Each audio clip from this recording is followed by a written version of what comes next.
Oi, tudo bem com você? Bom, então vamos falar um pouco sobre um altar, para a prática de bruxaria, não tão focado nas práticas devocionais. Da mesma forma que um altar devocional, o altar para a prática de bruxaria, ele pode variar muito, porque ele vai ser feito, ser montado de acordo com as suas práticas dentro da bruxaria. Geralmente, um altar, para a prática de bruxaria natural, principalmente, ele vai contar com a representação dos 4 elementos, Então você pode utilizar cristais ou até mesmo um pentáculo, para representar a terra, um incensário, com incenso para representar o elemento ar, assim como um atame também pode servir para representar o elemento ar.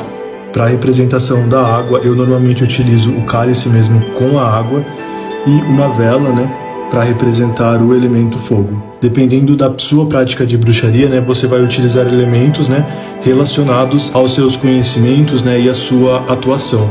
Eu normalmente pratico bruxaria natural mesmo, tá? Então o meu altar ele sempre vai ter um espaço, dedicado às ervas que eu utilizo, aos elementos que eu vou utilizar nas minhas magias, nos meus rituais, bem como os outros instrumentos, que eu vou acabar utilizando nessa prática. E todos esses instrumentos eu deixo reunidos, nesse espaço, nesse meu pequeno espaço sagrado aqui, como as velas, os incensos, os instrumentos que eu vou utilizar para amassar os ingredientes, assim como também os próprios ingredientes, os meus livros de feitiços, os livros que eu utilizo para fazer esses feitiços. Se você tiver algum oráculo, eu normalmente também deixo eles aqui.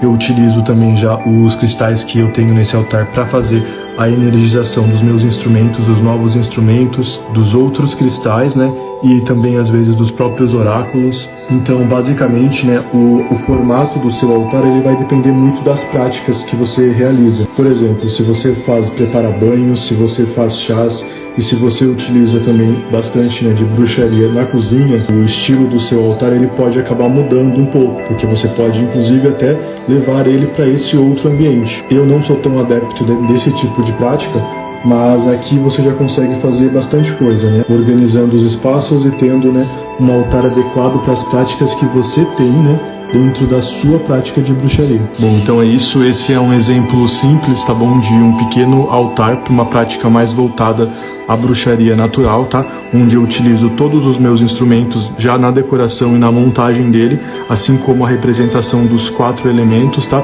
Mas nunca vai ter uma regra, tá? Porque às vezes você vai cultuar uma divindade, você pode inserir aqui até mesmo os poderes, dessa divindade nas suas magias. Então, às vezes você utiliza sim uma estatueta dela dentro dos rituais, e também dependendo do tipo de magia que você pratica, você talvez não precise dessa quantidade de instrumentos, talvez você nem precise de um altar inclusive. Bom, então é isso, espero ajudar e tchau, tchau.